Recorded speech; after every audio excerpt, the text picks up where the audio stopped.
අපි නම් ආරම්භ කරමු අද ඉඳන් 2015 භෞතික විද්‍යා ප්‍රශ්න පත්‍රයේ විවරණය. අපි මේ වෙනකොට 2014 දක්වා පසුගිය විභාග ප්‍රශ්න විවරණය කරලා අවසන්. මෙතනින් ඉස්සරහට මේ විදිහට වීඩියෝ විදියට අපි 2015 16 17 18 19 ප්‍රශ්න පත්‍රවල විවරණය ලබා දෙන්න බලාපොරොත්තු වෙනවා. ඒ වගේම මෙතනදී මතක් කරන්න ඕන මම මේ ප්‍රශ්න වලට උත්තර ගන්නේ මූලික સિદ્ધාන්ත ඇසුරු කරගෙන.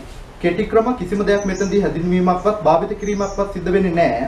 ඒතර ඔයාලා දැනගන්න ඕනි මේ දේවල් හදන්න තියෙන කෙටි ක්‍රම මේවා නෙවෙයි. හරිද? ඕනතරම් කෙටි ක්‍රම තියෙනවා. ඒවා ඔස්සේ යන්න MCQ කොහොමද කෙටි ක්‍රම වලින් කොට දානවා නම් ගොඩක් හොඳයි. මම මෙතනදී මූලික સિદ્ધාන්ත ටික මතක් කරගෙන ප්‍රශ්න ටික කරගෙන යන්න. හරි. බලමුතර ප්‍රශ්නාංක 1. ඉලෙක්ට්‍රෝන වෝල්ට් යන. අපි අහන්නේ මෙතනදී ඉලෙක්ට්‍රෝන වෝල්ට් කියන්නේ මොනවා මනින ඒකකයක්ද කියන එක. ඉතින් අපි දන්නවා ඉලෙක්ට්‍රෝන වෝල්ට් කියලා කියන්නේ ශක්තිය මනින ඒකකයක්. ඒතර මොන වගේ ශක්තියෙන්ද මේ ඉලෙක්ට්‍රෝන වෝල්ට් කියන එකකේ මනින්නේ? ඉලෙක්ට්‍රෝන වෝල්ට් වලින් මැනෙන්නේ ගොඩක් දුරට ඉතා කුඩා ශක්ති ප්‍රමාණය. ඉතා කුඩා ශක්ති ප්‍රමාණය. ඒ කියන්නේ අයනීකරණ ශක්තිය, පරමාණුක බන්ධන ශක්තිය, න්‍යෂ්ටික ශක්තිය වැනි කුඩා ශක්තිය අගයන් තමයි මෙතනදී මේ ඉලෙක්ට්‍රෝන වෝල්ට් කියන එකකෙන් මැනෙන්නේ. එතකොට ඉලෙක්ට්‍රෝන වෝල්ට් කියන එකනාගේ අර්ථ දැක්වීම පැත්තෙන් බැලුවොත් ඉලෙක්ට්‍රෝන වෝල්ට් එකක් කියලා කියන්නේ ඉලෙක්ට්‍රෝනයක් 1 වෝල්ට් විභවාන්තරයක් හරහා ගමන් කිරීමේදී අයත් කරගන්නා ශක්ති ප්‍රමාණය. අපි හිතමු මෙන්න මේ තහඩු දෙක අතර විභවාන්තරයේ වෝල්ට් 1යි. ඒතර මේක ධන තහඩුව මේක ඍණ තහඩුව කියලා ගන්නම්. ඒතර මේ හරියෙන් අපි නිශ්චලතාවයෙන් ඉලෙක්ට්‍රෝනයක් නිදහස් කරොත් ආරම්භක ප්‍රවේගය 0යි. මෙන්න මෙතනට එනකොට එයා යම්කිසි චාලක ශක්තියක් ලබා ගන්නවා. 1 වෝල්ට් විභවාන්තරයක් හරහා ගමන් කිරීමේදී අයත් කරගන්නා ශක්ති ප්‍රමාණය තමයි කියන්නේ ඉලෙක්ට්‍රෝන වෝල්ට් එකක ශක්තියක් කියලා. ඒතර ඊට අදාළ ජූල් ලගේ අපිට මෙන්න මෙහෙම හොයාගන්න පුළුවන්. ඩෙල්ටා W සමානයි Q වතාවක් ඩෙල්ටා V. Q කියන්නේ 1.6 ගුණ කිරීම 10 ඍණ 19 ගුණ කිරීම විභවාන්තරයේ වෝල්ට් 1යි. එහෙනම් මෙතනින් එනවා 1.6 ගුණ කිරීම 10 ඍණ 19යි ජූල්. ඒතර අර්ථ දැක්වීම අනුව අපිට කියන්න පුළුවන් ඉලෙක්ට්‍රෝනයක් 1 වෝල්ට් විභවාන්තරයක් හරහා ගමන් කිරීමේදී අයත් කරගන්නා ශක්ති ප්‍රමාණයට කියනවා 1 ඉලෙක්ට්‍රෝන වෝල්ට් කියලා. එහෙනම් ඉලෙක්ට්‍රෝන වෝල්ට් එකක් කියලා කියන්නේ ජූල් 1.6 ගුණ කිරීම 10 ඍණ 19ක්. හරි, ඊළඟට බලමු මේකේ මේ දීලා තියෙන අනිකුත් උත්තර. පළවෙනි එකේ කියනවා ආරෝපණයේ ඒකකයක කියලා. ආරෝපණයම ඉන්නේ අපි කූලෝම් කියන ඒකකයෙන්. ආරෝපණයම ඉන්නේ SI ඒකකයේ වෙන්නේ කූලෝම්. ඊළඟට විභවයේ ඒකකය කියලා කියනවා. විභවයම ඉන්නේ SI ඒකකයේ වෙන්නේ වෝල්ට්, කැපිටල් V. ඊළඟට ධාරිතාවයේ ඒකකයක කියලා කියනවා. ධාරිතාවයම ඉන්නේ SI ඒකකයේ වෙන්නේ farad, කැපිටල් F. ඊට අමතරව පස්වෙනි උත්තරේ තියෙනවා විද්‍යුත් ක්ෂේත්‍ර තීව්‍රතාවයේ ඒකකයක කියලා. විද්‍යුත් ක්ෂේත්‍ර තීව්‍රතාවයම ඉන්නේ නිව්ටන් කූලෝමයට. කූලෝමයට නිව්ටන් කියන ඒකකයෙන්. එහෙනම් මෙතනදී ගැළපෙන උත්තරේ වෙන්නේ උත්තරාංක 4. ඊළඟට බලමු ප්‍රශ්නාංක 2 මිනුම් උපකරණ සම්බන්ධ ගැටලුවක්. පහත සඳහන් A, B සහ C යන මිනුම් නිවැරදි ලෙස තෝරාගත් මිනුම් උපකරණ භාවිතයෙන් ලබාගෙන ඇත. මෙතනදී වැදගත්ම වචනේ වෙන්නේ නිවැරදි ලෙස තෝරාගත් මිනුම් උපකරණ කියන එක. ඒතර මේ A කියන මිනුම අපිට දීලා තියෙනවා A සමානයි 3.1 සෙන්ටිමීටර්, B සමානයි 4.23 සෙන්ටිමීටර්. ඒ වගේම C සමානයි 0.354 සෙන්ටිමීටර්. ඒතර අපි දන්නවා මිනුම් උපකරණයක් පාවිච්චි කරලා ගන්න ඕනෑම මිනුමක් ඉදිරිපත් කරන්න ඕනේ ඒ උපකරණයේ කුඩාම මිනුමේ පූර්ණ සංඛ්‍යාත්මක ගුණාකාරයක් විදියට. එහෙමත් නැත්නම් කුඩාම මිනුමේ තියෙන දශම ස්ථාන සංඛ්‍යාවට සමාන දශම ස්ථානකින් සංඛ්‍යාවකින් තමයි මිනුම ඉදිරිපත් කරන්න ඕනේ. එහෙමනම් මේ A කියන මිනුමේ සෙන්ටිමීටරෙන් දශම ස්ථාන එකකට නිවැරදිව ඉදිරිපත් කරලා තියෙනවා. ඒ කියන්නේ මෙන්න මේ මිනුම ලබාගත් උපකරණයේ කුඩාම මිනුම සෙන්ටිමීටරෙන් දශම ස්ථාන එකක් දක්වා තියෙන්න ඕනේ. ඒ වගේම මේ B කියන මිනුම ලබාගත් උපකරණයේ කුඩාම මිනුම සෙන්ටිමීටරෙන් දශම ස්ථාන දෙකක් දක්වා තියෙන්න ඕනේ. ඒ වගේම C කියන මිනුම ලබාගත් උපකරණයේ කුඩාම මිනුම සෙන්ටිමීටරෙන් දශම ස්ථාන 3ක් දක්වා තියෙන්න ඕනේ. හරි, අපි මෙතනදී බලමු දිගමනින්න පාවිච්චි කරන මිනුම් උපකරණ මොනවාද? ඒගොල්ලන්ගේ කුඩාම මිනුම් මොනවාද? ඒගොල්ලන් පාවිච්චි කරලා මයින්ඩ් හොඳ සුදුසු මිනුම් පරාසය මොකක්ද කියන්නේ?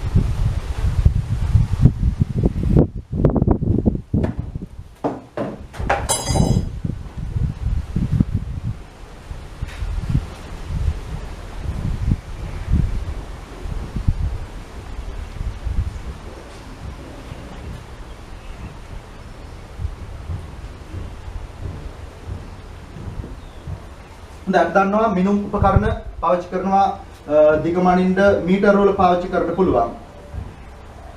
ඊට අමතරව වර්නියර් කැලිපරේ පාවිච්චි කරන්න පුළුවන්.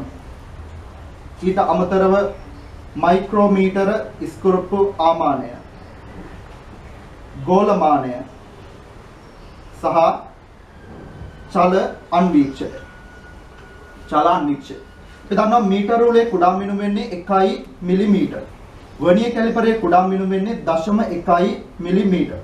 මෙන්න මේ තුන්දෙනාගේම කුඩා මිනුම වෙන්නේ 0.01 මිලිමීටර.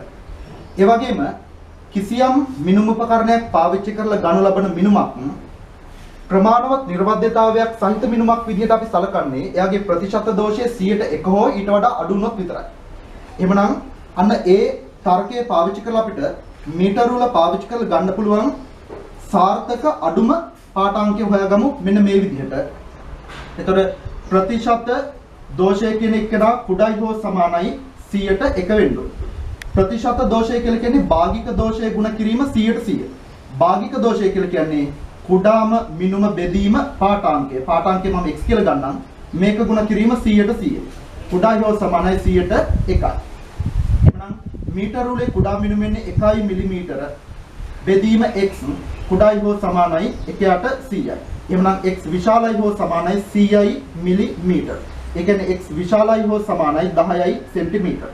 එහෙනම් මේ මීටර වල කියන උපකරණය යෝග්‍ය වෙන්නේ සෙන්ටිමීටර 10ක් හෝ ඊට වඩා වැඩි මිනුමක් ලබා ගන්න විතරයි. ඒතර ඒ විදිහට අපිට කියන්න පුළුවන් මෙතනදී අනෙකුත් මිනුම් උපකරණ සඳහාත් යෝග්‍ය මිනුම් පරාසය.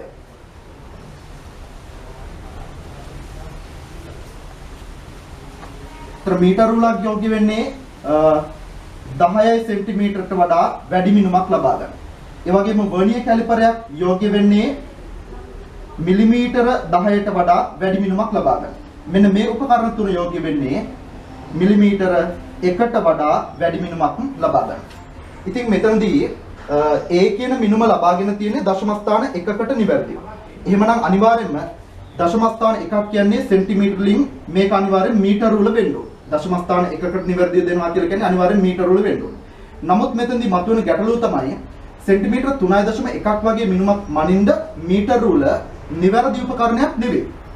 හැබැයි උත්තරේ විදිහට පිළිගෙන තියෙන්නේ මේකම අයින මීටර වල ගත්තා කියන එක. එහෙමනම් මෙතනදී මේ ප්‍රශ්නයේදී පිළිතුරු ලබාගෙන තියෙන්නේ නිවැරදි මිනුම් උපකරණ නෙවෙයි ගැළපෙන ලෙස තෝරාගත් මිනුම් උපකරණ මොනවාද කියන එක තමයි පිළිතුර බාරගෙන තියෙන්නේ. ඒ වගේම B කියන එක නා දශම ස්ථාන 2කට සෙන්ටිමීටරෙන් අරගෙන තියෙනවා. මෙයාගේ දශම ස්ථාන 2කට ලැබෙනවා 0.01 සෙන්ටිමීටර කුඩාම මිනුම. මෙයාගේ ගත්තොත් 0.01 සෙන්ටිමීටර කුඩාම මිනුම. එහෙනම් B කියන මිනුම ලබාගෙන තියෙන්නේ වර්නියර් කැලිපරයක් පාවිච්චි කරලා C කියන මිනුම සඳහා මේ තුنين ඕනම එකක් පාවිච්චි කරන්න පුළුවන්. එහෙනම් ගැළපෙන පිළිතුර වෙන්නේ පිළිතුර අංක 4. දැන් ඊළඟට බලමු ප්‍රශ්න අංක 3. මේක තාප භෞතිකය කියන කොටසට අදාළ ප්‍රශ්නයක්. එතනදී උෂ්ණත්ව මිතිය යටතේ තමයි මේ පිළිබඳ සිද්ධාන්ත ටික අපි කතා කරලා තියෙන්නේ. ඒතර මෙතනදී ගොඩක් දුරට ફોකස් වෙන්නේ උෂ්ණත්වමානයක සංවේදීතාවය කියන තියරි කොටස. හරි බලමු. එක එකෙහි බල්බය තුල සමාන රසදිය පරිමාවන් ඇති A සහ B රසදිය විදුලි උෂ්ණත්වමාන දෙකක කේශික නළවල අරයන් R හා R බෙදීම 3 වේ. බල්බවල උෂ්ණත්වය සෙල්සියස් 1කින් වැඩි කළ විට A හි රසදිය කන්දේ දිග වෙනස් වීම B හි රසදිය කන්දේ දිග වෙනස් වීම යන අනුපාතය ආසන්න වශයෙන් කීයක් වෙනවද කියලා අහන්නේ. ඊට මෙතනදී සංවේදීතාවය සම්බන්ධ සිද්ධාන්ත කොටසට යන්න. සංවේදීතාවය කියලා කියන්නේ උෂ්ණත්වය සෙල්සියස් අංශක 1කින් වෙනස් වෙනකොට කේශික නළයේ දිගේ ඉහළ නගින් රසදිය කන්දේ උස. එහෙමත් නැත්නම් රසදිය කන්දෙහි උස වෙනස් වෙන ප්‍රමාණය. ඒකට තමයි කියන්නේ සංවේදීතාවය කියන්නේ. එහෙනම් සංවේදීතාවය කියන්නේ H බෙදීම θ. උෂ්ණත්වය සෙල්සියස් අංශකකින් වෙනස් වීමේදී ඊට අනුරූපව රසදිය කන්දෙහි උස වෙනස් වෙන ප්‍රමාණය. ඒතර මේක අපිට කියන්න පුළුවන් V0 ගැමා දෘශ්‍ය බෙදීම A. මේ V0 කියලා කියන්නේ බල්බයේ පරිමාව නෙවෙයි හරියටම කියනවා නම් බල්බය තුල අන්තර්ගත රසදිය පරිමාව. ඒතර මේ ගැමා දෘශ්‍ය කියලා කියන්නේ මෙතනදී පාවිච්චි කරන උෂ්ණත්වමිතික ද්‍රවයේ ප්‍රසාන්තා සංගුණකය. ඒ කියලා කියන්නේ කේශිකයේ හරස්කඩ වර්ගඵලය. ඒතර මෙහිම අපි ගත්තොත් කේශිකය මේ තියෙන බල්බය. ඒතර මෙහිම වීදුරු ආවරණයක් තියෙනවා. මෙන්න මේ ආකාරයට තමයි කේශික නළය උඩට තියෙන්නේ. එතන මේ කේශිකයේ හරස්කඩ වර්ගඵලය තමයි කැපිටල් A කියලා අපි ගන්න. දැන් මෙතනදී බල්බය තුළ සමාන රස්දිය පරිමාවන් ඇති. එහෙනම් ආරම්භක රස්දිය පරිමාව මේ කියන දෙන්නගෙම සමානයි. ඒ වගේම තියෙන එකම ද්‍රව්‍ය වර්ගයක් රසදිය. එහෙනම් ගැමල් දෘශ්‍ය කියන එක නත් නියතයි. ඒ වගේම අපි කතා කරන්නේ උෂ්ණත්වය සෙල්සියස් අංශක එකකින් වෙනස් වීමක් සම්බන්ධයෙන්. එහෙනම් වෙනස් වන උෂ්ණත්වයත් නියතයි. ඒත් අපිට ලියන්න පුළුවන් H සමානුපාතිකයි 1යට හරස්කඩ වර්ගඵලය. හරස්කඩ වර්ගඵලය ලියන්න පුළුවන් 5r වර්ගය. එහෙනම් මේ 5 කියන එක නම් නියතයි. H සමානුපාතිකයි 1යට r වර්ගය. එතකොට මේක සම්බන්ධ කරගන්න පුළුවන් HA බෙදීම HB සමානයි RB බෙදීම RA ගේ වර්ගය. RB කියලා කියන්නේ R බෙදීම 3යි. HA බෙදීම HB සමානයි R බෙදීම 3 බෙදීම R ගේ සම්පූර්ණ වර්ගය. ඒතර මෙතන එනවා 1 බෙදීම 9. එහමද අපිට පේනවා මෙතනදී ගැළපෙන උත්තරය වෙන්නේ උත්තරාංක 1. හරි. මෙතනදී මම මේකේ වැදගත් සිද්ධාන්ත කොටසක් ආපහු මතක් කරන්නම්. සංවේදීතාවය කියනකොට ඒත් එක්කම ඔළුවට ගලාගෙන ඊළඟ සංකල්පය තමයි උෂ්ණත්වමානයක නිර්වද්‍යතාවය. උෂ්ණත්වමානයක නිර්වද්‍යතාවය කියලා කියන්නේ උෂ්ණත්වමානය මගින් පෙන්වන පාඨාංකය එතන තියෙන සත්‍ය උෂ්ණත්වයට කොච්චරක් දුරට සමීපද කියන එක. සත්‍ය උෂ්ණත්වයම උෂ්ණත්වමානය මගින් පෙන්වනවා නම් උපකරණයේ නිර්වද්‍යතාවය ගොඩක් හොඳයි. එහෙම නැත්නම් සත්‍ය උෂ්ණත්වයට වඩා වැඩි හෝ අඩු උෂ්ණත්වයක් පෙන්වනවා නම් උපකරණයෙන් එතෙන්දී ඒ උෂ්ණත්වමානයේ නිර්වද්‍යතාවය ප්‍රමාණවත් නැහැ කියලා අපි කියනවා. හරි. එතකොට මෙන්න මේ නිර්වද්‍යතාවය සඳහා අපිට මෙහෙම ප්‍රකාශනයක් ලබා ගන්න පුළුවන්. නිර්වද්‍යතාවය සමානුපාතික වෙනවා 1යට තීටා සත්‍ය ඍණ තීටා පාඨාංක. ඒතර සත්‍ය උෂ්ණත්වයයි උපකරණය මගින් පෙන්වන උෂ්ණත්වය අතර වෙනස වැඩි නම් එතකොට උපකරණයේ නිර්වද්‍යතාවය අඩු. ඕකයි සම්බන්ධතාවය. හරි. මේක තමයි එතකොට නිර්වද්‍යතාවය සඳහා අපි පාවිච්චි කරන සම්බන්ධතාවය. ඊළඟට මතක් කරගන්න ඕනේ වැදගත්ම කාරණය උෂ්ණත්වමානයක සංවේදීතාවය සහ නිර්වද්‍යතාවය අතර ඍජු ගණිතමය සම්බන්ධයක් නැහැ. ඍජු ගණිතමය සම්බන්ධයක් නැහැ. හැබැයි මෙහෙම දෙයක් තියෙනවා. දැන් h බෙදීම θ සමානයි v0 ගැමා දෘශ්‍ය බෙදීම a. එතකොට දැන් සංවේදීතාවය වැඩි කරගන්න පුළුවන් ආරම්භක රස්දිය පරිමාව වැඩි කර ගැනීමෙන්. එහෙමත් නැත්නම් කේශිකයේ හරස්කඩ අඩු කර ගැනීමෙන් සංවේදීතාවය වැඩි කර ගන්න පුළුවන්. එහෙමත් නැත්නම් මේ පාවිච්චි කරන ද්‍රවයේ පරිමා ප්‍රසන්නතා සංගුණකයේ වැඩි එකක් පාවිච්චි කරලා සංවේදීතාවය වැඩි කර ගන්න පුළුවන්. උදාහරණයක් විදිහට මධ්‍යසාර වලට වැඩිය රස්දිය වල පරිමා ප්‍රසන්නතා සංගුණකයේ වැඩි. ඒ හින්දා අපි ගොඩක් දුරට පාවිච්චි කරනවා මධ්‍යසාර වෙනුවට රසදිය. හරි. මේ බලාගන්නකො දැන් වෙන දේ. දැන් මෙතනදී ආරම්භක රස්දිය පරිමාව වැඩි වෙනකොට ඒ ටික රත් වෙන්න අවශ්‍ය කරන තාප ප්‍රමාණය වැඩි. ඒතර අපි උෂ්ණත්වයේ මයින්ඩෝනි පරිසරයෙන් උරා ගන්න තාප ප්‍රමාණය වැඩි වෙනවා. එතකොට මනිනු ලබන උෂ්ණත්වයට සිදුවන බලපෑම වැඩි වෙනවා. ඒ කියන්නේ උෂ්ණත්වමානය මගින් පෙන්වන්නේ එතන තියෙන ඇත්ත උෂ්ණත්වයට වඩා ටිකක් අඩු වගේ. එහෙමනම් සංවේදීතාවය වැඩි කරගන්න කියලා ආරම්භක රස්දිය පරිමාව ගොඩක් වැඩි කරගත්තොත් එම සංවේදීතාවය නම් වැඩි වෙනවා තමයි. හැබැයි නිර්වද්‍යතාවය අඩු වෙනවා. ඒකෙන් කියවෙන්නේ එතකොට හැම වෙලේම සංවේදීතාවය වැඩි වෙනකොට නිර්වද්‍යතාවය අඩු වෙනවා කියන එක නෙවෙයි. ඒ දෙක අතර ඍජු ගණිතමය සම්බන්ධයක් නැහැ. නමුත් මෙහෙම කරොත් අර එහෙම වෙනවා. එච්චරයි එතන කියවෙන්නේ. එතන ඉහා දෙයක් ආයි නැහැ. එහෙනම් මේකට උත්තරේ වෙන්නේ උත්තරාංක 1. ඒක මීට කලින් අපි ගන්න එක හදාගත්තා. හරි. ඊළඟට බලමු ප්‍රශ්නාංක 4. ධ්වනි තීව්‍රතාවයේ සම්බන්ධ ගැටලුවක්. හැම අවුරුද්දෙම වගේ පාස් පේපර් වලට මේක අහනවා. එක්ක තීව්‍රතාවය මොකක් හරි ගුණයකින් වැඩි වෙනවා කියලා ඊටන් රූප තීව්‍රතා මට්ටම වෙනස් වෙන ප්‍රමාණය අහනවා. එහෙමත් නැත්නම් තීව්‍රතා මට්ටම මොකක් හරි ප්‍රමාණයකින් වෙනස් වෙනවා කියලා දීලා ඊටන් රූප තීව්‍රතාව කී ගුණයකින් වෙනස් වෙනවා කියලා අහනවා. ඒතර මේකට තියෙනවා පොදු සූත්‍රයක්. ඒ පොදු සූත්‍ර දෙක මම මුලින්ම ඉදිරිපත් කරන්නම්. ඊට පස්සේ මේකේ සාමාන්‍යයෙන් හැමදාම ප්‍රශ්න අහන රටාවක් තියෙනවා. ඒ රටාව ඊළඟට ඉදිරිපත් කරන්න. මේමයි. ප්‍රශ්න අහන්න පුළුවන් ක්‍රම දෙකයි. එකක් තමයි තීව්‍රතාවය. වැඩි හෝ අඩු වන ගුණය. දී ඇති විට බීටා වෙනස් වන ප්‍රමාණය. ඒ කියන්නේ තීව්‍රතාවයේ වෙනස් වෙන ගුණය අපිට දීලා ඊට අනුරූපව බීටා වෙනස් වෙන ප්‍රමාණය අහනවා. බීටා කියන්නේ ධ්වනි තීව්‍රතා මට්ටම. ඊට අමතරව තවත් අහන්න පුළුවන් බීටා වෙනස් වන ප්‍රමාණය දී ඇති විට i වැඩි හෝ අඩු වන ගුණය. තර I වෙනස් වෙන ගුණය තමයි අපි හොයාගන්නේ. මෙන්න මේ එක්කෙනා ලබා ගන්න පොදු සූත්‍රයක් වෙනවා මෙන්න මේක. 10යි ලඝු 10 පාදයට මෙන්න මෙතනට ආදේශ කරනවා I වැඩි හෝ අඩු වන ගුණය. උදාහරණයක් විදිහට තීව්‍රතාවයේ දෙගුණයකින් වැඩි වෙනවා නම් මෙන්න මෙතනට ආදේශ වෙන්නේ 2. තීව්‍රතාව 5 ගුණයකින් වැඩි වෙනවා නම් මෙතනට ආදේශ වෙන්නේ 5. හරි. ඊළඟට බලමු බීටා වෙනස් වෙන ප්‍රමාණය අපිට දීලා අපෙන් අහනවා I වෙනස් වෙන ගුණය. I වැඩි හෝ අඩු වෙන ගුණය. එhmenan ඒක ලබා ගන්න පුළුවන් මෙන්න මෙහෙම.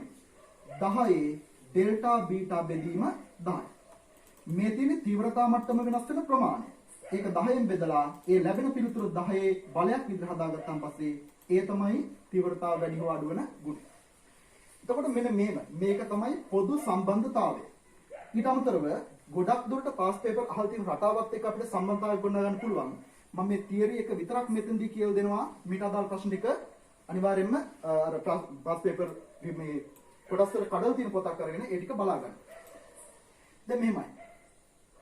තීව්‍රතාවය I කියන එක්කෙනා දෙගුණයකින් වැඩි වෙනවා නම් ඊට අනුරූපව තීව්‍රතා මට්ටම වෙනස් වෙන ප්‍රමාණය වෙන්නේ 3 ඩෙසිබල්. ඕකේ රටාවත් එක්ක මම ඊළඟ පොදු පදේ ලියන්නම්. තීව්‍රතාවය වැඩි වෙනවා නම් දෙකේ n ගුණයකින් ඊට අදාළව තීව්‍රතා මට්ටම වෙනස් වෙනවා 3n ඩෙසිබල් කින්. තීව්‍රතාව දෙකේ n ගුණයකින් වැඩි වෙනවා නම් තීව්‍රතා මට්ටම වෙනස් වෙන්නේ 3n කින්. ඕකේ ඒක තියෙන්නේ. ඊළඟට තීව්‍රතාවය වැඩි වෙනවා නම් 10 ගුණයකින් ඊට අනුරූපව තීව්‍රතා මට්ටම වෙනස් වෙනවා 10කින් ඩෙසිබල් 10කින්.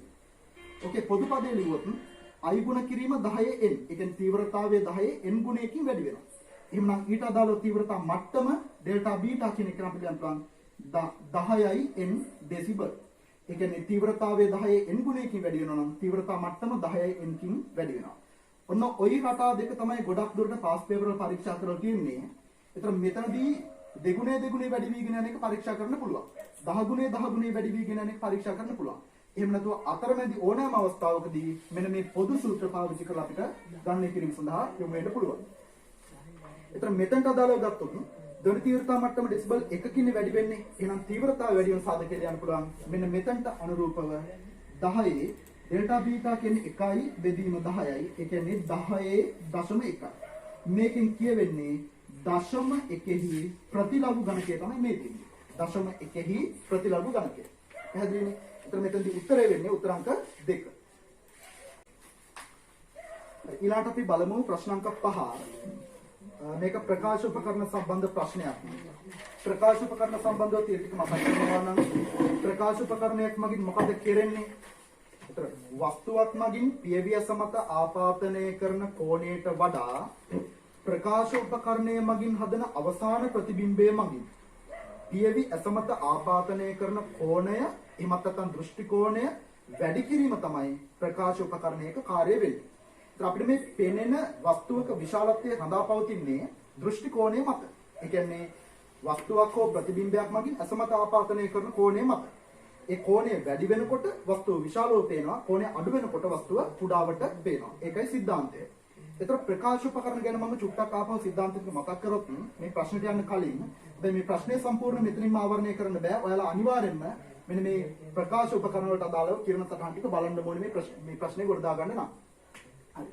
එතකොට ප්‍රකාශ උපකරණ ගත්තාම අපේ සිලබස් එකත් කතා කරන ප්‍රධාන ආකාර දෙකක්. ප්‍රධාන ආකාර දෙකක්. එකක් තමයි අන්වීක්ෂ. අනිත් එක වෙන්නේ දුරේක්ෂ. එතකොට මේ අන්වීක්ෂයක් ගත්තාන් පස්සේ මේක සීරුමාරු කරන තුන ආකාර දෙකක් තියෙනවා. ඒ තමයි සාමාන්‍ය සීරුමාරුවයි සාමාන්‍ය නොවන සීරුමාරුවයි. මේකත් එහෙමයි. සාමාන්‍ය සීරුමාරුවට සීරුමාරු කරන්න පුළුවන්, සාමාන්‍ය නොවන සීරුමාරුවට සීරුමාරු කරන්න පුළුවන්. අන්වීක්ෂ ප්‍රධාන ප්‍රභේද දෙකක් අපි ඉගෙන ගන්නවා. ඒ තමයි සරල අන්වීක්ෂය, ඊට අමතරව සංයුක්ත අන්වීක්ෂය. ඊට පස්සේ මෙයාගේ කතා කරන්නේ දුරේක්ෂ ආකාර ගොඩක් තියෙනවා. අපි කතා කරන්නේ නක්ෂත්‍ර දුරේක්ෂය කියන දුරේක්ෂ ආකාරය. ඊට පස්සේ මේ හැම එකක්ම නැවත කොටස් වලට කඩන්න පුළුවන්. මෙයාගේ සාමාන්‍ය සීරුමාරුව සහ සාමාන්‍ය නොවන සීරු මාරුව. මේක කඩන්න පුළුවන්. සාමාන්‍ය සීරු මාරුව සාමාන්‍ය නොවන සීරු මාරුව. මේකත් එන්නේ.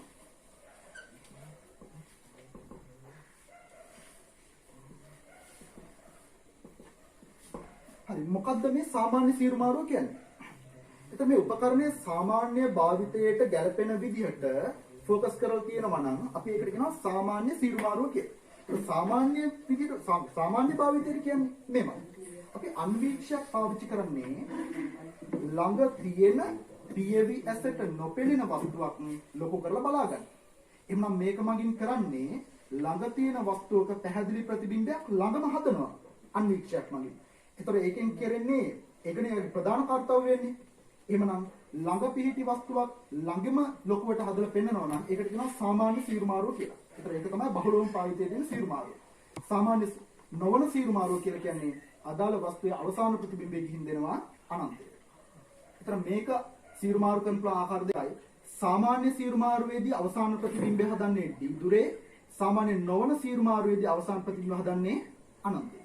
දුරේක්ෂයක් ගත්තාම පස්සේ ඔකේ අනිත් පැත්ත තියෙනවා. සාමාන්‍ය සීරු මාරුවේදී අවසාන ප්‍රතිබිම්බය හදනවා අනන්තයේ. සාමාන්‍ය නොවන සීරු මාරුවේදී අවසාන ප්‍රතිබිම්බය හදනවා d දුරේ. හරි. මේ එක එක්කෙනාට අදාළව මම ආපහු විස්තර කරන්නම්. සරල අන්වීක්ෂයකට අපි කියනවා තනි කාචයක් කියලා. එක කාචයක් විතරක් පාවිච්චි කරමින්. සංයුක්ත අන්වීක්ෂය කියන එකේ පාවිච්චි කරනවා කාච දෙකක්. කාච දෙකක් හින්දා තමයි ඒක සංයුක්ත අන්වීක්ෂය කියලා කියන්නේ. නක්ෂත්‍ර දුරේක්ෂය. මේක පාවිච්චි කරන්නේ ඈත පිහිටි වස්තුන් නිරීක්ෂණය කිරීම සඳහා. උදාහරණයක් විදිහට ග්‍රහ වස්තු අරගෙනවා. සරල අන්වීක්ෂයක සාමාන්‍ය සීරු මාරුවේදී කෝණික විශාලය අපිට ලියන්න පුළුවන් m සමානයි 1 ධන d බෙදීම f. සාමාන්‍ය නොවන සීරු මාරුවේදී m සමානයි d බෙදීම f.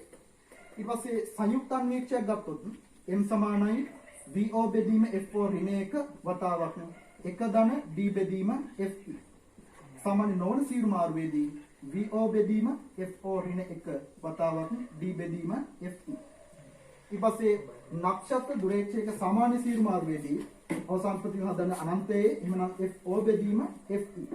මෙතන එනවා M සමානයි 1 බෙදීම FO බෙදීම D වතාවක් 1 ධන D බෙදීම FE. FO බෙදීම D වතාවක් 1 ධන D බෙදීම FE. මේවා මතක තබා ගැනීම අනිවාර්ය නැහැ. හැබැයි මතක තියෙනවා නම් අපිට ප්‍රශ්නයකට දාගන්න ලේසි. ඕක තමයි මේකේ සාරාංශය. කිරණ සටහන් ටික අඳින එක අනිවාර්යයෙන්ම ළමයි විසින් ප්‍රැක්ටිස් කරගත යුතුයි. හරි ප්‍රකාශන වලට යන්න. සරල අන්වීක්ෂයකට එක් අபிසාරී කාචයක් ඇති අතර අන්වීක්ෂයේ සාමාන්‍ය සීරු මාරුවේදී විෂද දෘෂ්ටියේ අවම දුරෙහි අතාපික ප්‍රතිබිම්බයක් සාදයි. ඒක හරියටම හරි. තනි කාචයක් තමයි තියෙන්නේ සාමාන්‍ය සීරු මාරුවේදී හදන්නේ ප්‍රතිබිම්බ අවසාන ප්‍රතිබිම්බ d දුරේ. විශාලිත ප්‍රතිබිම්බයක් අනිවාර්යයෙන්ම විශාලයක් තියෙනවා. නැත්නම් ඒක හදලා වැඩක් නැහැ නේ. වස්තුව ඒ විදිහට පේනවනම්. b සංයුක්ත අන්වීක්ෂයක අபிසාරී කාච දෙකක් ඇති අතර අන්වීක්ෂයේ සාමාන්‍ය සීරු මාරුවේදී අතාත්වික විශාලිත ප්‍රතිබිම්බයක් අනන්තයේ සාමාන්‍ය සීරු මාරුවේදී අනන්තයේ ඒක වෙන්න පුළුවන්ද? සංයුක්ත අන්වීක්ෂයක් වුණත් සාමාන්‍ය සීරු මාරුවේදී හදන්නේ අවසාන ප්‍රතිබිම්බයේ d දුරේ. අවසාන ප්‍රතිබිම්බයේ d දුරේ හදන්න ඕනේ නේද? සාමාන්‍ය සීරු මාරුවේදී. එහෙමනම් B ප්‍රකාශය වැරදි. C ප්‍රකාශය බලමු. නක්ෂත්‍ර දුරේක්ෂයට අபிසාරී කාච දෙකක් ඇති අතර හරියටම හරි. උත්තර කාච දෙකක් තියෙනවා. දුරේක්ෂයේ සාමාන්‍ය සීරු මාරුවේදී තාත්වික විශාලිත ප්‍රතිබිම්බයක් අනන්තයේ සාදයි. කොතනද වැරද්ද?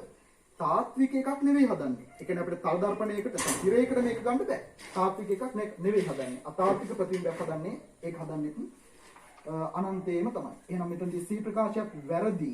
එහෙනම් ගැලපෙන්නේ ඒ ප්‍රකාශය විතරයි. උත්තරේ උත්තරාංක 1. හරි අපි ඊළඟට බලමු ප්‍රශ්නාංක 6.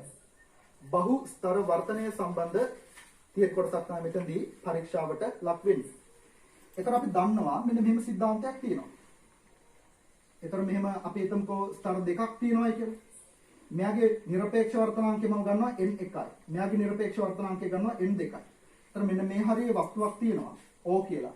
මෙයාගේ ඝනකම මම ගන්නම් t1යි, මෙයාගේ ඝනකම ගන්නම් t2යි. ඒතර අපි මෙන්න මේ පැත්තෙන් මෙන්න ඇහක් තියලා බැලුවොත් අපි මහනවා මේ වස්තුවේ මුළු දෘශ්‍ය විස්ථාපනය කීයද කියලා. ඒ කියන්නේ කොච්චරක් විතර මේක ඉහළට එසවිලා පේනවාද කියලා.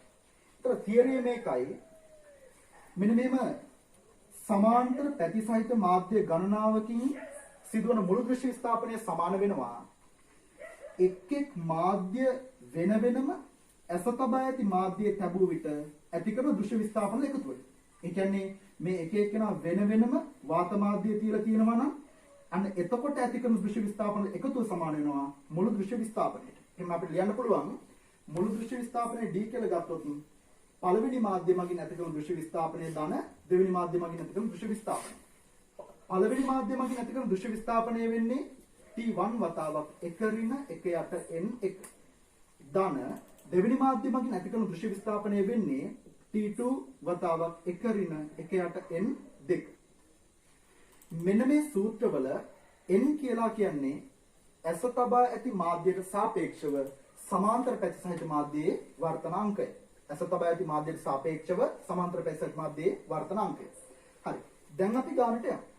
ඔන්න. මෙතන තියෙනවා මේක මදින්නම්කෝ. එතන මෙතන තියෙන්නේ මේ මොන ස්තරයක්ද? වීදුරු. Mg. වර්තනාංකය අපිට දීලා තියෙනවා 1.5. ඊට මේ උඩ තියෙනවා ජල ස්තරයක්. වාදනයක් විදිහට තියෙන්නේ. ඒ විදිහට අපි ලකුණු කරගමුකෝ. ඔන්න. එතන මෙතන තියෙන්නේ මේ වතුර. ඔන්න ඔය විදිහට. මේ උස ප්‍රමාණත් අපිට දීලා තියෙනවා. මේක 7.5 සෙන්ටිමීටර, මේක 13.3 සෙන්ටිමීටර. එතන මෙයාගේ වර්තනාංකයේ ජලයේ NW සමානයි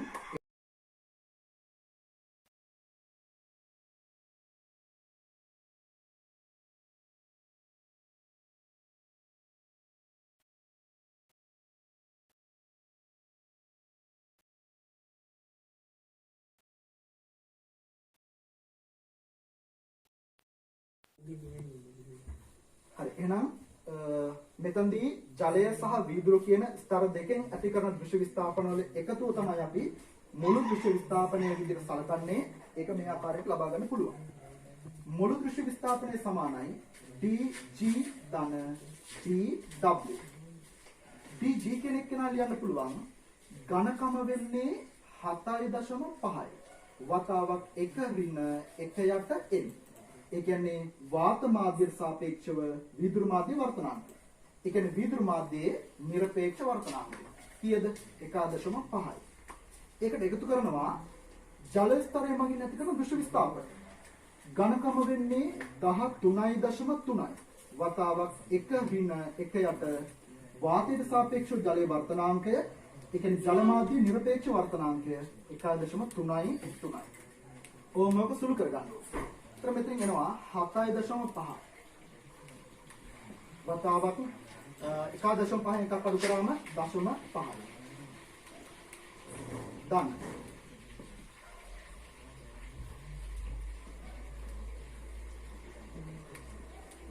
මේ විදිහට එනවා. මේක සුළු කරගමු. 15 සරක් 5 75යි. तर මෙතන එනවා 2.5යි දන. මෙතන 13.6යි 3යි. එතන මේක අපි මේක 10න් ගුණ කරලා උඩ යට දෙකම 10න් ගුණ කරලා මෙතන 13.3යි මේකට මේකයි.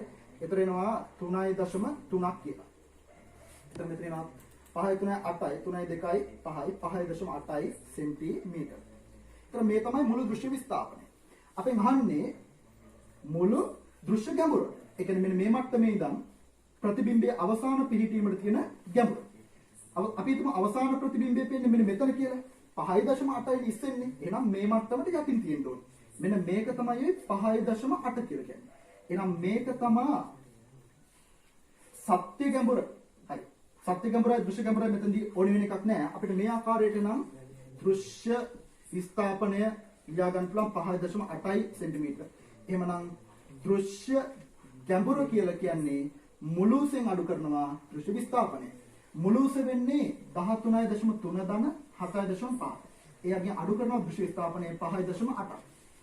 එතන මෙතන එනවා 5 3 8යි 7 3 10යි 2යි 20.8 ඍණ 5.8. ඒ කියන්නේ 15යි සෙන්ටිමීටර. එහෙනම් ඕක තමයි මුළු දෘශ්‍ය ගැඹුර. දෘශ්‍ය ගැඹුර. පැහැදිලිනේ? ඔය විදිහට තමයි අපිට උත්තර ගන්න පුළුවන්. මෙතනදී ඔයටදී කෙටි ක්‍රමයක් තියෙනවා. ඒවා අර අපි හිතමුකෝ වර්තනාංක උදාහරණයක් විදිහට 4 බෙදීම 3යි කියලා. එතන මෙතනදී සත්‍ය ගැඹුර 4ක් නම් දෘශ්‍ය ගැඹුර 3යි. එතන කීයක් ඉස්සෙල්ලා පේනවද? 1යි. ඒ විදිහට කොහොමද මේකට තර්ක කරන්න පුළුවන්? එකක් කරලා බලන්න. ඊට අමතරව තව ක්‍රම තියෙනවා. ඒවටත් කරලා බලන්න. අපි මෙතනදී මේ ක්‍රමයට මේ ගාන හදලා අවසන් කරමු.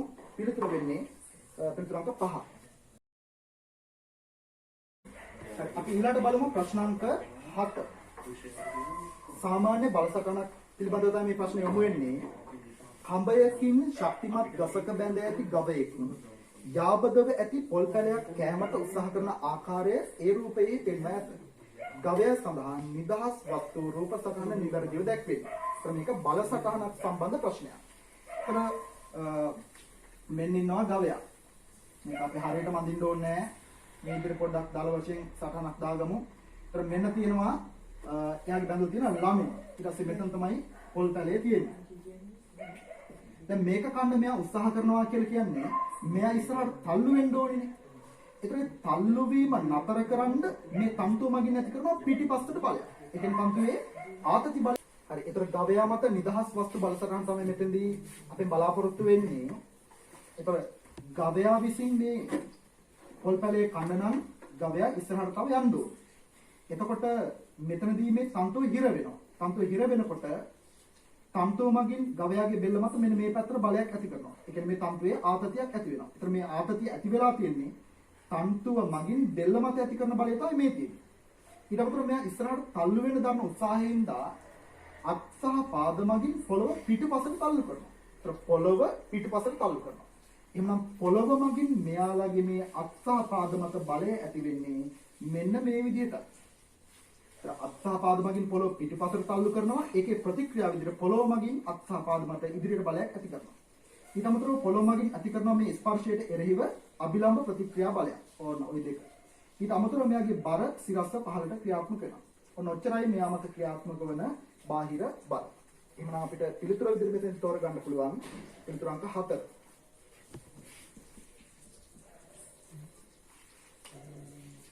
ඊළඟට බලමු ප්‍රශ්නාංක 8. මේකත් බල සමතුලිතතාව සම්බන්ධ ප්‍රශ්නයක්. රූපයේ දක්වා ඇති පරිදි කප්පි සැකසුණු මගින් දී ප්‍රකර්ෂණ උපකරණයකට සම්බන්ධ කර ඇති රෝගියෙකුගේ පාදයේ මත බලයක් ඇති කරයි. කප්පි ඝර්ෂණයෙන් තොරවන අතර පද්ධතිය සමතුලිතතාවයේ පවතී. දී මගින් පාදයේ මත ක්‍රියා කරන තිරස් බලය නිව්ටන් 80ක් නම් එල්ලා ඇති සිම්පල් m ස්කන්ධයේ අගය වන්නේ. එතකොට මෙන්න තියෙනවා පාදය. ඔය විතර පාදය තියෙනවා. ඒත් මෙතනින් මෙහෙම සම්බන්ධක තන්තුවක් හරිය නැත්නම් මොකක් හරි එකක් දාලා ඊට මෙහෙම කප්පියක් හරහා බාරයක් සම්බන්ධ කරලා තියෙනවා. මේන තියෙනවා තන්තුව. ඊට මෙතනත් මේ කප්පිය වටා තමයි මේ බාරය සම්බන්ධ වෙන්නේ තන්තුව ගමන් කරන්නේ. මෙතන එල්ලලා තියෙන ස්කන්ධය අපි ගමු සිම්පල් m කියලා එක අපිට දීලා තියෙනවා. එහෙනම් මෙතනින් පහළට තියෙන බර වෙන්නේ mg. ආතතිය ලකුණු කරගන්න පුළුවන් මේක සෑල්ලු අවිතන්‍ය තන්තුවක් කියලා හිතලා මෙතනත් t මේ හැමතැනම මෙතන ආතතිය t බැගින් වෙනවා. මේ තන්තුවක් තිරසට ආනතල කෝණයේ අංශක 30ක් බැගින්. ඒක අපිට ගානේ දීලා තියෙනවා. ඒ වගේම cos 30 වටනක්මත් දෙනවා. හැබැයි මේක හැමදාම බලාපොරොත්තු වෙන්න එපා. ත්‍රිකෝණමිතික අනුපාතවල අගයන් අපිට මතක තියෙන්න ඕනේ අනිවාර්යයෙන්ම. එතකොට පාදයේ මත මෙන්න මේ දිශාවට ඇති වෙන සම්පූර්ණ බලය වෙන්නේ t cos 30 වගේ දෙගුණයක්. මේ පැත්තෙන් t cos 30යි, මේ පැත්තෙන් t cos 30යි. ඒ කියන්නේ දෙකයි t cos 30යි. ඒතර මේ පාදයේ මත ඇති වෙලා තියෙන බලය සම්පූර්ණ තිරස් බලය අපිට දෙනවා නේද 80ක් කියලා. එහෙනම් මේක මම ගත්තොත් t dash කියලා. t dash සමානයි 2t cos 30යි. පාදයේ තිරස් සමතුලිතතාවය. t dash කියන එක නිව්ටන් 80යි. 2යි t.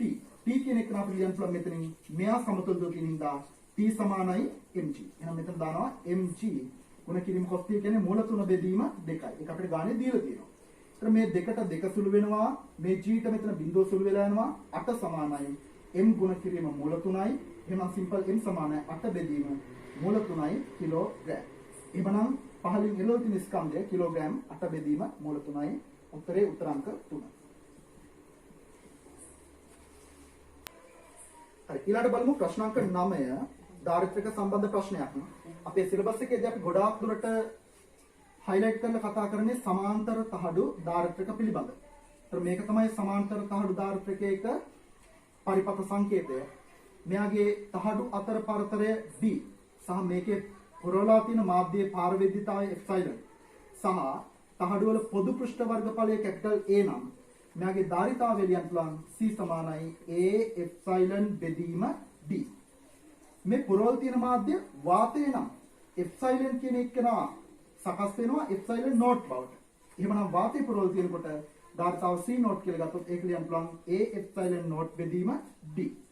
මතක තියාගන්න මේ A කියලා කියන්නේ තහඩුවක වර්ගඵලය නෙවෙයි තහඩුවල පොදු පෘෂ්ඨ වර්ගඵලය. උදාහරණයක් විදිහට මෙන්න මේ ආකාරයට තහඩු දෙකක් සම්බන්ධ කරලා තියෙනවා නම් තහඩුවල පොදු පෘෂ්ඨ වර්ගඵලය ඉදිරි ගැනෙන්නේ මෙන්න මේ වර්ගඵලය. ඕක තමයි කැපිටල් A විදිහට ගන්න ඕනේ.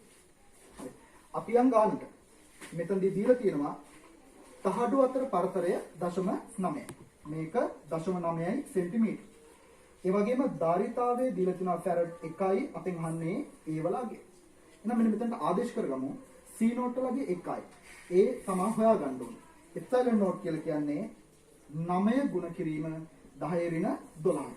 බෙදීම පරතරය 0.9 ගුණ කිරීම 10 ඍණ 2යි. මේක සුළු කරගත්තොත් මෙතන 0.1යි කියලා එනවා. ඒතර 10 ඍණ 12යි මේක සුළු කරගන්න පුළුවන් අපිට 1 ගුණ කිරීම 10 ඍණ 3 සමානයි A ගුණ කිරීම 10 ඍණ 12යි. එහෙනම් A සමානයි 10 ධන 9යි වර්ග මීටර. එහෙනම් ඕක තමයි එක තහඩුවකට තියෙන්න ඕනේ වර්ගඵලය. අපි බලමු මෙහෙම උත්තරයක් තියෙනවද කියලා. වර්ග සෙන්ටිමීටර 1 වෙන්න බෑ, වර්ග සෙන්ටිමීටර 100 වෙන්න බෑ, වර්ග මීටර 1000 වෙන්න බෑ. එහෙනම් අවසාන පිළිතුරු දෙක දීලා තියෙන වර්ග කිලෝමීටර වලින් අනිවාර්යයෙන් ඒ දෙකෙන් එකක් විය යුතුයි. අපි ආගේ පත් කරගමු වර්ග කිලෝමීටර බවට. ඒක මේ විදිහට කරන්න පුළුවන්. A සමානයි මීටරයක් කිලෝමීටරයක් බවට පත් කරගන්න නම් මීටරයක් කිලෝමීටරයක් බවට පත් කරගන්න නම් 10 ඍණ 3ෙන් ගුණ කරන්න ඕනේ. ඒතර වර්ග මීටරයක් වර්ග කිලෝමීටරයක් බවට පත් කරගන්න නම් 10 ඍණ 6ෙන් ගුණ කරන්න ඕනේ. එහෙනම් මේක ලියන්න පුළුවන් 10 9 කියන එක නා ගුණ කරමු 10 ඍණ 6. එතකොට ලැබෙනවා ඒකකය වර්ග කිලෝමීටර. ඒ කියන්නේ 10 3යි වර්ග කිලෝමීටර. වර්ග කිලෝමීටර. හරි මේක තමයි එහෙනම් පැවතිය යුතු වර්ගඵලය. එහෙනම් උත්තරේ වෙන්නේ උත්තරාංක 5.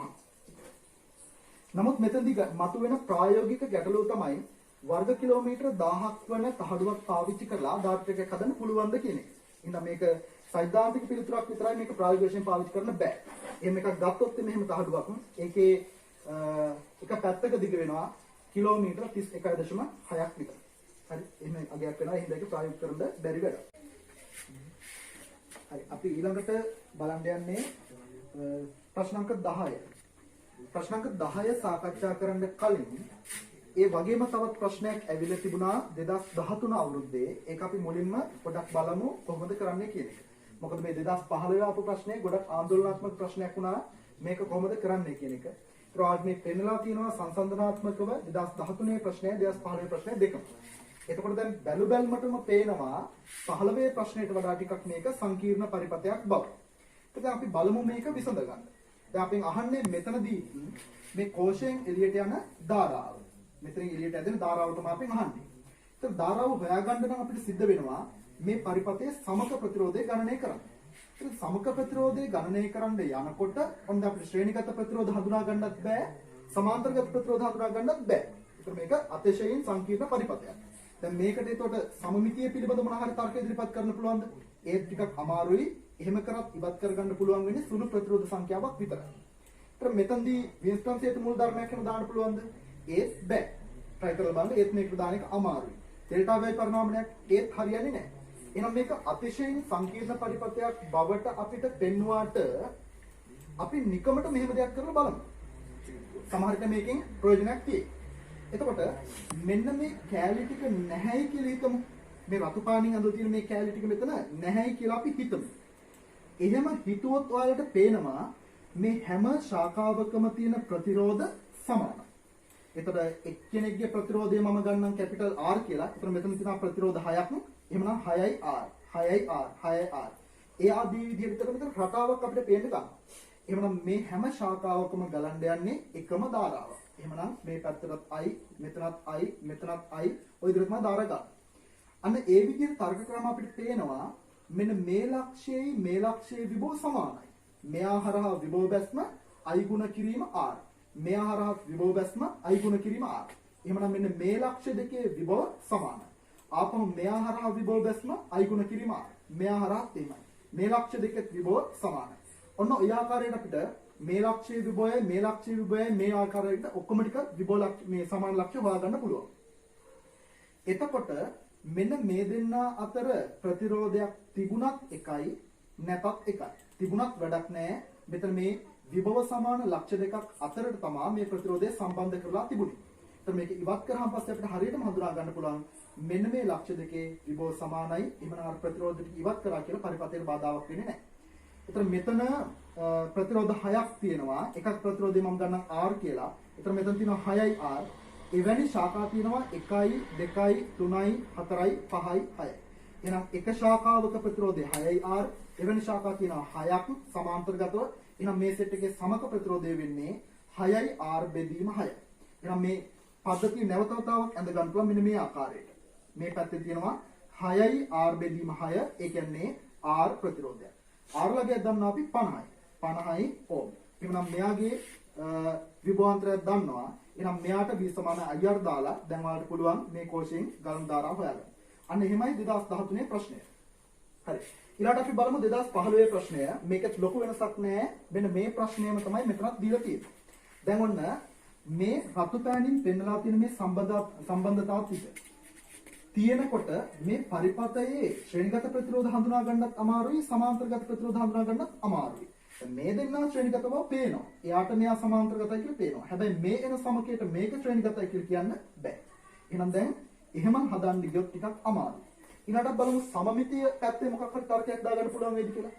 එහෙමත් අමාරුයි. දැන් මේකේ කිසිම සමමිතිකත්වයක් පේන්නේ නැහැ. හැබැයි බලමට පේනවා මේ ශාඛාව දිගේ තියෙන ප්‍රතිරෝධ වල එකතුවයි, මේ ටික දිගේ තියෙන ප්‍රතිරෝධ වල එකතුවයි, මේ ටිකයි ඔක්කොම සමානයි. එහෙම පොඩි අදහසක් අපිට ගන්න පුළුවන්. ඒතර වින්ස්ටන් හේතු පරිපතයක් මේකේ හදන්න ගියත් බැලුමට එහෙම එකක් මෙතන හැදෙන්නේ නැහැ. ඊළඟට ඩෙල්ටා y පරිණාමණය මෙතනට කොහොමද දාන්න අමාරුයි. එහෙනම් අපි මෙතනත් මෙන්න මේ වගේ දෙයක් කරලා බලමු. නිකමට. හොඳයි. එතකොට මේකේ සංකීර්ණ බව අඩු කරගන්න මෙන්න මේ කම්බි දෙක නිකමට අපි අයින් කරලා බලමු. මේ කම්බි ටික. දැන් එතකොට පේනවා මේ හැම ශාඛාවකම ප්‍රතිරෝධ සමාන හින්දා හැම ශාඛාවකම ගලන්නේ සමාන ධාරා. එතකොට මේ පැත්තට ගලන ධාරාව I, මෙතනින් ගලන ධාරාවත් I, මෙතනින් ගලන ධාරාවත් I, මේ පැත්තේ ගලන ධාරාවත් I. එතකොට මෙන්න මේ ලක්ෂ දෙක අතරනේ කම්බිය වැටෙලා තිබුණේ. එහෙනම් මේ හරහා තියෙන මුළු විභව බැස්ම වෙන්නේ I ගුණ කිරීම 2R. මේ හරහා තියෙන විභව බැස්ම වෙන්නේ I ගුණ කිරීම 2R. ඒතර එහෙනම් පේනවා මෙයා හරහා විභව බැස්ම මෙයා හරහා විභව බැස්මයි සමානයි. ඒ කියන්නේ මෙන්න මේ ලක්ෂ දෙකේ විභව සමානයි.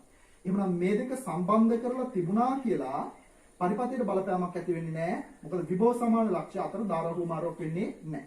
එහෙනම් ওই විදිහටම ගත්තන් පස්සේ මෙයා හරහා මෙතන ඉඳන් මේ දක්වා තියෙන විභවාන්තරය I ගුණ කිරීම 3R, මෙතන ඉඳන් මෙතන දක්වා තියෙන විභවාන්තරය I ගුණ කිරීම 3R. එහෙනම් මෙන්න මේ ලක්ෂ්‍ය දෙක අතරත් විභවාන්තරයක් නැහැ. විභව සමාන ලක්ෂ්‍ය දෙකක්. එහෙනම් ධාරාහුමාරයක් වෙන්නේ නැහැ.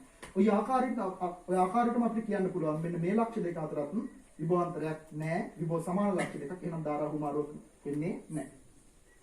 එතන මෙන්න මේ සෙට් එකයි මේ සෙට් එකයි මේ සෙට් එකයි මේ සෙට් එකයි සමාන්තරගතයි. මෙතන තියෙනවා 3යි 2යි 5යි, මෙතනත් 5යි, මෙතනත් 5යි, මෙතනත් 5යි. ඔක්කොම මෙතන 5යි R ලා 4 දෙනෙක් සමාන්තරගතයි. එහෙනම් මේ කට්ටියගේ සමකය වෙන්නේ 5යි R බෙදීම 4යි. එහෙනම් ওই සමකයට මෙන්න මේ ප්‍රතිරෝධය ශ්‍රේණිගතයි. මේ කෝෂ පද්ධතිය අපි නැවතත් අඳගත්තොත් මෙන්න මේ ආකාරයට ලැබෙන්නේ මෙතන තියෙනවා 5යි R බෙදීම 4යි. මෙතන තියෙනවා R. මෙතන තියෙනවා 9යි වෝල්ට්. එතකොට මේ සම්පූර්ණ පද්ධතියට අපි දැම්මොත් V සමානයි IR සමීකරණය. පරිපතයේ සැපේන විභවාන්තරය වෙන්නේ වෝල්ට් 9යි. ගලණයෙන් ධාරාව මම ගන්නම් I කියලා. සමක ප්‍රතිරෝධය වෙන්නේ 5යි R බෙදීම 4 ධන R. එතන ශ්‍රේණිගත හින්දා අපිට සමක ප්‍රතිරෝධය මේ විදිහට ගන්න පුළුවන්. 5යි R බෙදීම 4 ධන R. 5යි 4යි 9යි R බෙදීම 4යි. එහෙනම් R කියලා කියන්නේ 9යි R බෙදීම 4යි. 9ට 9 කැපිලා යනවා. I සමානයි 4 බෙදීම R. ඕනෝකයි ලැබෙන පිළිතුර. ඒ කියන්නේ උත්තර අංක 4. පිළිතුර අංක 4. දැන් මෙතෙන්දී පේනවා එතකොට මේ වගේ සංකීර්ණ පරිපතයක් දැක්කොත් කරගන්න කිසිම දෙයක් නැත්නම් එතනේ සංකීර්ණ බව අඩු කරගන්න මොකක් හරි උත්සාහයක් දරන්න. එතකොට සමහර විට ඔයාලා අයින් කරන ප්‍රතිරෝධ වලින් හොයාගන්න පුළුවන් වෙයි විභව සමාන ලක්ෂ්‍ය. ඒතර ඒ වගේ ක්‍රමයකට තමයි මෙවැනි ගානක් අනිවාර්යයෙන්ම අපි හදන්න ඕනේ.